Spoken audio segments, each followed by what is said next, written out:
Well, a very good afternoon to you. Thanks for clicking on to today's edition of Vogan'S Views on the USA, and we've got plenty of weather to talk about over the next 24 hours. You can see here, this was the highs over the United States yesterday. This is courtesy of the Weather Channel, and you can see here, look at how basically the nation itself is really not that cold at all for the month of February. You can see here, temperatures up as high as 55 in Boston, 58 down in the greater New York City area, 62 in Philadelphia. But even notice here the 40 up across International Falls and on the US-Canadian border. Certainly not really anything spectacularly cold. However, what you will see and what stands out on this map is the warmth that we're seeing. So although we're not seeing much in the way of cold, cool conditions, if you can call it that, across the north, but very, very warm conditions all the way from California, Northern California, and you can almost draw a line across the country, separating that cooler with the very warmer. Notice here, look at the upper 80s across up in the northwest Louisiana, 87 here in Shreveport, 79 in New Orleans, and look at that, even the 81 degrees at Charleston, South Carolina. Very, very warm conditions. For sure.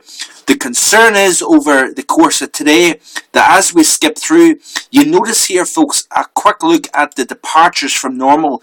This would be for today. And you notice here, folks, you can see where the air has cooled. We've got actually slightly below normal temperatures here across the board. Now you say to yourself, how is that the case when we've seen temperatures like that yesterday? The reason being is we've seen a frontal zone, a cold front associated with a storm system over the Ohio Valley, pushing east, and that cold front has eradicated all the warmth here across the southern United States. Now you notice here that the cold front has yet to arrive on the eastern seaboard. So it's basically sitting down the spine of the Appalachians into the southern states. And what that's doing is we're seeing enhancement of warm and very warm conditions up the eastern seaboard, the coastal plain, from basically the spine of the Appalachians along the coastal plain and onto the eastern seaboard.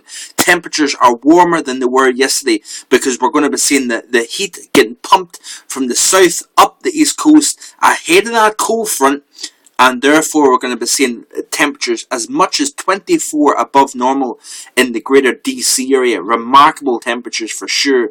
Now let's have a quick look at the current temperatures, and there is concerns here, folks, over those current temperatures that we're seeing across the southeast. I'm going to just pull up the map if I can find it here. Like I say, I'm working off the Weather Channel website this morning.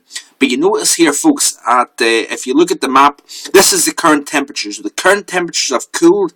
Look at where the temperatures were in the 80s yesterday, now into the 40s, even some 30s showing up. And notice here, a fairly chilly air over the Rockies into the northern plains. But again, nothing unusually cold for this time of year, that's for sure. What is unusual is the temperatures that we're seeing ahead of that cold front. You can see here where the cold front would be, separating the chilly air, cold air to the back of that, and very warm air. And this is the problem spot where there's a concern over severe weather triggering. Some of the watches and warnings over Georgia have now been discontinued, and the problem spot could be the Carolinas. So the Piedmont of the Carolinas and the North Carolina, Virginia as well. As that cold front starts to move eastwards into this very warm and very muggy air as well, we've got dew points in the 60s. Just try and pull that up for you to show you the concern both in temperatures of in the 70s, even some low 80s. You notice here, here's the dew points. Look at that, 65 in central Alabama into much of Georgia. We've got 60s, low to mid 60s, perhaps some upper 60s. You even look at here, some of the 70s showing up here. South Florida, we've got a 71 in Miami. We've got a 70 in Tallahassee.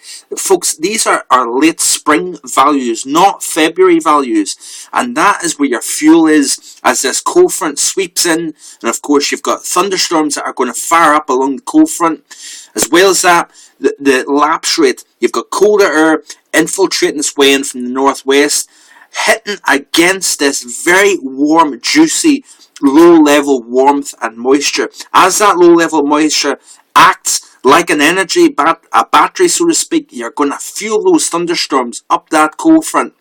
And as the cold front sweeps in, you've got those storms firing up, and of course you've got upper level northwesterly wind combined with southeasterly wind at the surface. That creates spin in the atmosphere, and those strong thunderstorms activated by the very high lapse rate. The difference between temperature as you go up in elevation is greatest in this environment here. So you've got a very strong lapse rate, you've got a very warm lower environment, very cold upper environment.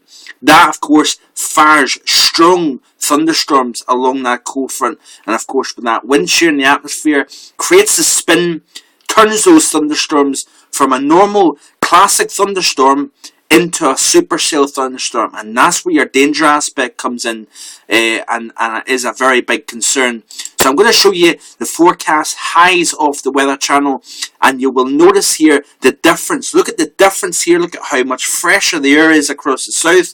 Very warm up through the Carolinas into Virginia. Look at that, 73 for DC, perhaps close to 70 in Philadelphia. But you've got a cutoff right here around the New York City area. Notice high only of 48 in New York City. To the north of that, we could be seeing a heavy snowstorm. We've seen heavy snow across the Chicago area. That's now moving into Detroit, up into upstate New York, into northern New England as well. We could be seeing several inches of snow up around this area. Yet at the same time, we've got very warm air in the mid-Atlantic region. So a very interesting weather map for sure. Continue to keep checking back to the blog, firsthandweather.com. My fellow colleagues will continue to keep you posted on the severe weather threat across the Carolinas, and I'll do my best to keep you posted as well. Follow me on Facebook and Twitter. I'll try and keep you up to date as much as possible. Hope you have a terrific day, folks. Bye-bye.